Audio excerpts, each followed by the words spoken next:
E lá vamos nós para um papo cabeça que eu queria ter com vocês há muito tempo. E escrito e parado os meus cadernos de anotações, que talvez ficam uns anos, cozinhando no forninho da Giovana, até nascer esse roteiro. Pois é, ter ideias de coisinhas importantes que gostaria de conversar com vocês, até mesmo ajudar a dar uma luzinha no fim do túnel de itens que eu gostaria de ter ouvido quando eu estava no começo da jornada de ser artista, talvez teria me ajudado e até mudado algumas crenças sobre essa questão. Então tá, né? Vamos lá. Já começo aqui que muitas das minhas anotações que eu fui marcando com o tempo vieram de pensamentos pessoais, de referências de vida e de filmes, claro, porque, né, a gente não vive sem essa outro tipo de arte. Do meu maior e do meu melhor livro, que eu super uso aqui pelo canal há tempos e eu tô sempre indicando pra geral, que é o livro O Caminho do Artista, da Julia Cameron. E se você tá perdido aí nessa vida de artista, eu recomendo fortemente que você compre o livro, Kindle ou PDF, o que for. É um livro hiper mega blaster necessário para quem gosta de viver criativamente. Não importa se você é artista ou não. Ao meu ver, se você é uma pessoa com energia criativa, já vale muito a pena de qualquer forma. Como já dizia Pablo Picasso, toda criança é um artista. O problema é como continuar depois de crescer. Se a gente parar para pensar, a criança leva a vida de uma forma muito fluida e intuitiva, sem cobranças, autocrítica, além de que consegue ver essas coisas que ninguém repara. Eles estão sempre focando na diversão e não na obrigação, por isso que tudo fica muito mais leve. Você já parou para pensar como que você faz suas coisas, seus projetos pessoais ou algo do tipo? Geralmente as crianças tendem a expressar o que sentem, pensam e veem, desenhando com imagens sem seguir uma regra específica, sem querer, por exemplo, que fique bonito logo de primeira para conseguir postar no Instagram e bombar de like. E é de uma forma totalmente sensorial, pela visão e pelo som, pelo cheiro, pelo gosto, pelo toque. O cérebro do artista é o nosso cérebro de imagens, é um lar de refúgio para os nossos melhores impulsos criativos. Tá, mas então, o que é ser artista para você? Então, quando eu tava pensando aqui, relembrando de toda a minha vida até agora, eu tava lembrando que quando eu era criança, eu lembro constantemente de estar desenhando e pintando. Não adianta, eu tava sempre fazendo isso. Como eu sempre fui muito tímida, muito introvertida e fechada, eu gostava de observar as coisas ao meu redor e tentar desenhar tudo o que eu achava bonito. E assim eu ia guardando as minhas referências pessoais no meu caderno de desenhos, o famoso sketchbook. E ao mesmo tempo eu cultivava o meu pouso de inspirações. Ou seja, eu estava ensinando o meu cérebro a memorizar essas novas formas. E também era uma forma de você ensinar para o seu braço, para o seu pulso e para a sua mão a desenhar aquilo que eu via. E eu sempre me comuniquei muito melhor pelas imagens, pelas texturas e pelas cores. Ou também a gente conhece muito pela famosa memória muscular, que é quando o cérebro precisa constantemente aprender a entender melhor como desenhar algo, justamente como treino e não com dom ou talento. Até porque aprender a desenhar é como aprender uma língua nova, seja inglês, alemão, até uma língua asiática. É treino e dedicação, né? Além da repetição. Com o tempo, essa coisa de artista foi me mostrando que era legal e divertido enxergar o mundo, as pessoas, os momentos da vida de uma forma alternativa, em comparação com, entre muitas outras aspas, outras pessoas tradicionais e monótonas. Até porque não existe só um jeito certo para chegar em algo. Por que não fazer um caminho diferente para você chegar onde você quer? O caminho até pode ser um pouco mais longo ou até um pouco mais curto. Vai depender muito do seu tempo interno e também depende de muitas outras coisas. Mas sempre busquei focar no meu porquê e não na resposta. Até porque quanto mais eu questionava, mais eu conseguia chegar adiante e pensar em possibilidades e não em uma afirmação sem opções.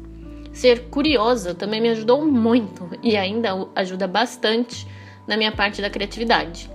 E sim, querendo ou não, vem cá, a gente sempre quer se sentir diferentão e especial, por sair do quadrado e por se sentir artista, não é? Vai dizer que não é verdade. Tenho certeza que você sente um pouquinho disso aí também, porque isso é um comportamento normal de muitos artistas que eu vejo por aí, além do ser humano em si. A gente tá, boa parte, tentando nos diferenciar dos outros, encontrar nossa identidade em tudo que a gente faz. Isso também tem bastante com a nossa autoestima, sabia? Muitas pessoas, quando não são motivadas, e sim o oposto, essas pessoas são desmotivadas, ou por serem ignorados e reprimidos durante a infância ou adolescência, eles podem se tornar os artistas sombras, como a Julia Cameron fala no livro dela. Sem apoio nenhum para se tornarem artistas e muitas vezes se sentindo desvalorizadas demais para sequer reconhecerem que têm um som artístico. Essas pessoas se tornam artistas sombras, sempre com medo do desconhecido de agir para tornar seu sonho realidade. A autossabotagem também entra aqui, porque tem medo de se levar a sério e ignorantes quanto à sua verdadeira identidade acabam vivendo à sombra de artistas assumidos. Muitas vezes é a audácia e não o talento que torna uma pessoa artista. A criatividade pode ser lúdica, mas para os artistas sombra é difícil aprender a se permitir brincar. Baseado nessa citação da Julia Cameron, eu estava até pensando que entender que o seu artista é uma criança me ajudou e ajuda até hoje a tentar levar isso como um certo cuidado e carinho. Aprender a se permitir criar é como aprender a andar. Existe todo um passo a passo que a gente segue para tentar evoluir criativamente. Assim como se a criança estivesse aprendendo a engatinhar, depois a ficar em pé. Mesmo com os tombos e tropeços, fazer o quê? Faz parte, né? E é aqui que muito artista sombra vai aproveitar para dar suas desculpas para desistir, para se sabotar e até para o ego dar as caras, o que acontece muito no início da nossa jornada de artista. Eu tenho 2 exemplos ótimos disso. Eu tenho certeza que você já entrou em algum grupo de artistas pelo Facebook, onde só tem desenho de anime e mangá, seja tradicional, seja digital. Tem até uns desenhos realistas que a galera faz de observação. Tem os desenhos gerais que a galera ama passar o decalque em cima, ou até o famoso tracing, que é a mesma coisa, só que na internet a galera conhece mais por tracing. E a galera fica sempre pedindo por like ou até crítica, que no final é mais pra ver se as pessoas elogiam e se dão like e tudo mais. Às vezes nem é pedindo realmente a crítica construtiva. E no final só tem a crítica destrutiva. E depois disso ainda tem só briga. E muita gente sendo invasiva com o trabalho dos outros, alterando sem permissão, dando várias críticas destrutivas e assim vai. Pois é, esses tipos de grupos, em específico, só tem artistas sombra e artistas que infelizmente estão com o ego desregulado. Ok, que também não é todo grupo de Facebook ou qualquer outra plataforma. Tem os grupos que a galera é bem mais educada, bem mais acolhedora, mas esses grupos específicos a gente acha super fácil pelo Facebook ou por outras redes. Foi só um exemplo, tá?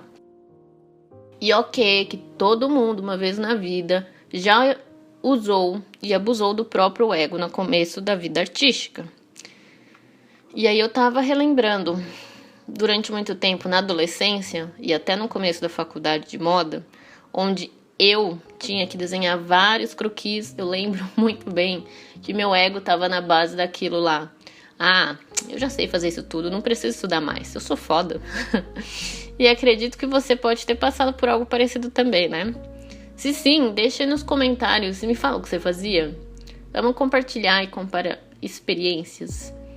Então, é mais ou menos nessa fase que a gente precisa observar e analisar como que a gente age, como que a gente fala e como que a gente lida com isso. Porque pode ser algo totalmente inconsciente, algo que você aprendeu desde criança com algum parente, com algum amigo e assim vai.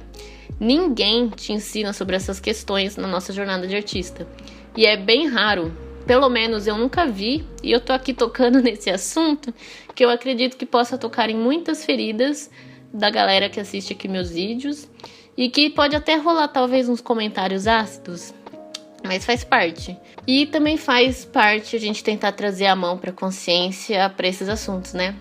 Mas sabia que quando o nosso ego funciona assim meio desregulado, Talvez possa por ser alguma frustração que se tornou uma cicatriz e não foi tratada. O ego, na real, ele quer sempre agilizar, acelerar e conseguir atalhos, porque ele funciona à base do poder. A recuperação criativa dessa ferida antiga precisa ser lenta e no seu tempo, e não o oposto. Não precisa você pular muito mais alto do que você consegue, até porque os erros são necessários e fazem parte disso. Os tropeços e as quedas são normais. Lembra quando os bebezinhos estão começando a andar, eles sempre estão caindo? Então, essa metáfora me ajuda bastante até hoje. O que você e todo mundo precisa é de progresso e não de perfeição. São coisas totalmente diferentes. Mas o senhor ego vai querer sempre a perfeição e fazer com que contrariemos a natureza dele. Sempre queremos ser grandes e tudo para ontem. Essa recuperação e aprendizagem de lidar com o ego e o caminho do artista está sempre desajeitado, hesitante e até constrangedor. Ninguém está 100% no seu dia bem também. Eu sempre reforço isso nos meus stories, inclusive. E é impossível melhorar e ser perfeito ao mesmo tempo. Anota isso aí, ó. Pega um papelzinho, caneta, lápis, borracha e anota. Para se recuperar, você precisa estar disposto a ser um artista ruim. Dê a si mesmo permissão para ser um iniciante. Estamos todo dia aprendendo a aprender. Ao se permitir ser ruim, você passa a ter a chance de ser um artista e talvez com o tempo se tornar um muito bom. E ó, nem adianta soltar um pensamento aí depois que eu tô citando essa frase linda da Julia, com aquele ser um exemplo assim: Yane, quando você tá falando isso aí tá bom, legal, da hora, mas você sabe qual que vai ser a minha idade de quando eu chegar mais ou menos ali no ponto de quando eu realmente pintar ou desenhar muito bem? E aí, quando eu cheguei nessa frase que a Julia Cameron deu depois para esse pensamento, eu tomei um tapa na cara. Foi a melhor resposta que eu vi no livro dela. Você vai ter a mesma idade se você não tentar. Depois dessa eu fico calada. Tá, mas antes de te dar um exemplo de um personagem super egóico, que vai ficar muito mais fácil de encontrar esse tipo de padrão na sua vida, deixa eu te passar mais ou menos um pouco dessas características que a Julia Cameron citou bastante dela, sobre essas pessoas que são artistas sombras. Eu tenho 6 exemplos dessas características. Então tá, vamos lá. 1. Essas pessoas costumam ter comportamentos destrutivos e comuns. São venenosos para quem procura realizar um trabalho criativo com regularidade. 2. Não respeitam datas, prazos ou até acordos. 3. Esperam sempre serem tratados de forma especial e mimada. Muito provável essa pessoa vai te procurar quando você não tem tempo nenhum, porque tem algum prazo a fechar ou algo decisivo. É literalmente uma pessoa sanguessuga, é o melhor exemplo que a gente pode te dar. 4. Menosprezam sua realidade e vão sempre violar as suas necessidades, mesmo fingindo escutar seus limites. Eles nunca a levam a sério, porque realmente eles não os respeitam. Conheço tanta gente que é assim que vocês não têm nem noção. 5. Amam jogar a culpa nos outros. Nada que dá errado é culpa deles, mas muito provavelmente deve ter sido sua, porque eles não fizeram nada de errado. E 6. No geral, eles criam muito drama, raramente onde eles deveriam estar. Eles são criativos bloqueados, com medo de efetivamente lidar com a própria criatividade. Tem horror que os outros desenvolvam seu lado criativo.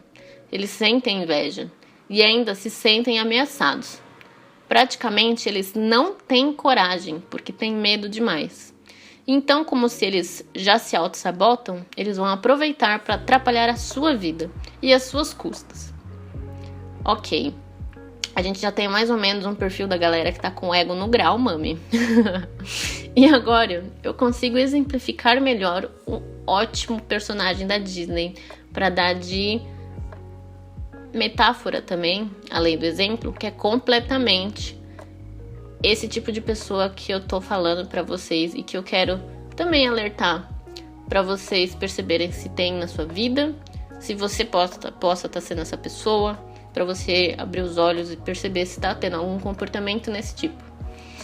Enfim, pensa na Disney. Agora, pensa no filme dos Incríveis. Você lembrou? Então, tinha o Senhor Incrível.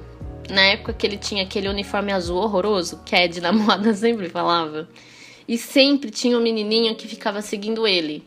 E que, de certa forma, atrapalhava o trabalho dele. Porque, bem, o Senhor Incrível lidava com criminosos de verdade, que eram perigosos, e ele estava salvando a cidade. E, bom, a criança não enxergava isso, né? E esse menininho, na sua fase infantil, tinha o Senhor Incrível como inspiração e motivação. Esse menininho, ele aparentava ser muito criativo e era super muito empolgado. Ele criava muitas idealizações de tudo e com todos. Sonhava super alto demais, querendo arrasar junto com o Senhor Incrível até o ponto de perder a noção da realidade, atrapalhando e sendo até perigoso para ele. É aí que o Senhor Incrível fala pro Bochecha ir para casa, porque ele só trabalhava sozinho. Quem lembra dessa cena? E sim, eu tô falando daquele personagem Bochecha. Que nome, né? Que era o apelido dele na infância, na primeira fase que foi mostrado no filme. Eu vou tentar colocar esse filme aqui durante o vídeo, vamos ver se o YouTube não me bloqueia por causa dos direitos autorais. E bom, nessa parte o Senhor Incrível recusa a ajuda do menino e que, consequentemente, o Bochecha se faz de vítima, com atitudes de negação, como se o mundo não entendesse. No fundo, o menino queria ajudar, mas ele se precipitava, como toda criança faz, e era desesperado por atenção e aprovação, resultando numa baita frustração, raiva, o ego inflado, isso tudo junto, misturado e tudo desproporcional. Aí passa um tempo, esse Bochecha some, a gente não sabe o que acontece com ele, a vida do Senhor Incrível vai rolando, a família dele cresce e tal, ele aposenta do trabalho até o ponto que ele vai lá na Edna Moda pedir pra costurar o trapinho, que nem a Edna Moda fala, e ela resolve fazer um outro uniforme, com aquele uniforme vermelho, super na moda e tudo mais. Ele vai lá pra aquela ilha lutar com aquele robô bolotinha que tinha acho que umas 4 pernas. Então, lembra essa parte já na fase adulta? Quando ele retorna, o Bochecha, ele preparou, digamos que um rebranding e um marketing todo para se apresentar melhor e ainda competir com o Senhor Incrível. Depois de muito tempo que o Senhor Incrível estava lá lutando com esse robô bolotinha com as 4 perninhas lá de aço, sei lá, metal, um material super duro, porque ele estava se lascando, ele não conseguia lutar com o personagem, né? O Bochecha se apresenta com o famoso Jungle. Esqueci agora o nome, mas vocês entenderam. Ele fala: maior, melhor, é demais.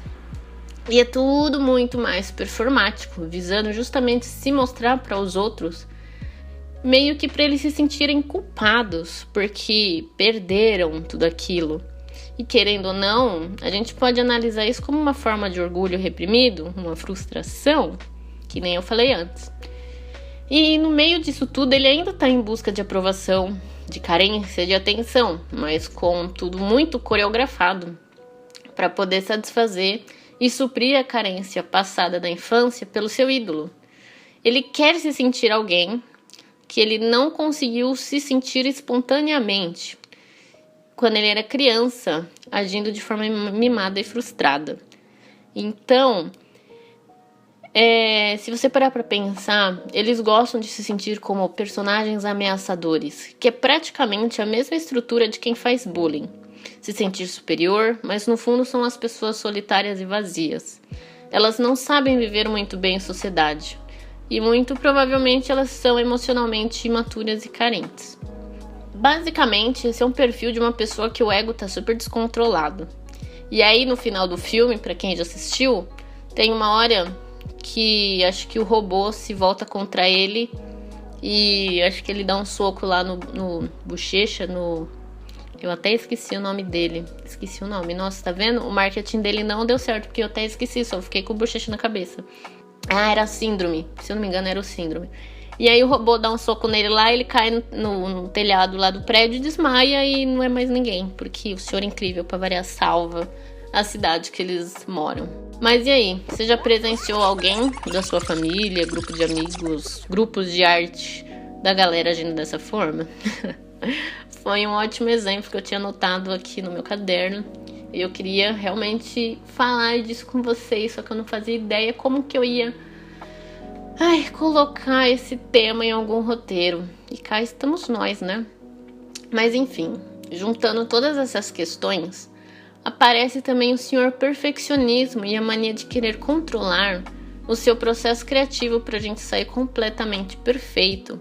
E também duvidando do que você pode fazer, se transformando numa enxurrada de crítica dentro da sua cabeça, que é aquela famosa vozinha que vai ficar te censurando e te desmotivando a não fazer o que você estava super empolgado para fazer, querendo te convencer que você é realmente um impostor. E é sempre com aquele tom: para com isso, mas o que você pensa que é para querer fazer isso?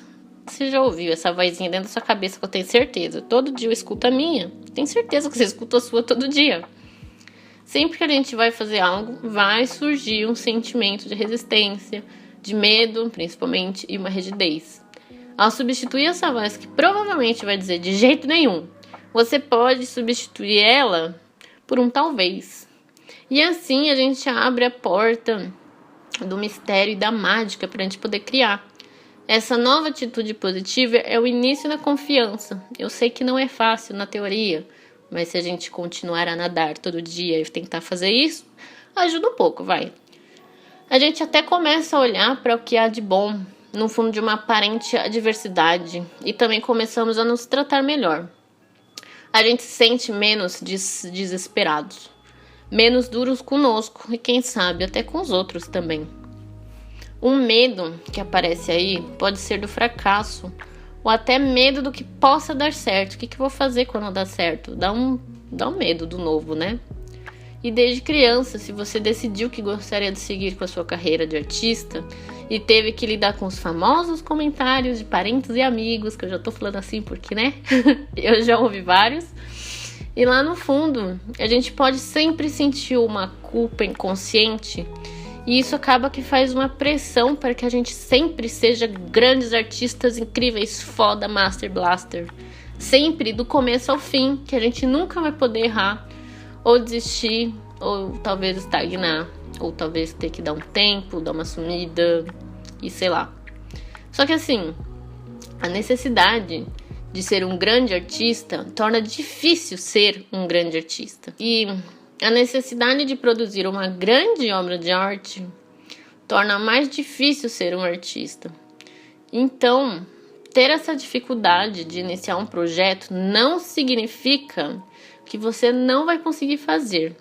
Significa que você vai precisar de ajuda, seja dos seus conhecimentos, dos seus sentimentos pessoais, dos seus amigos que te apoiam e de si mesmo.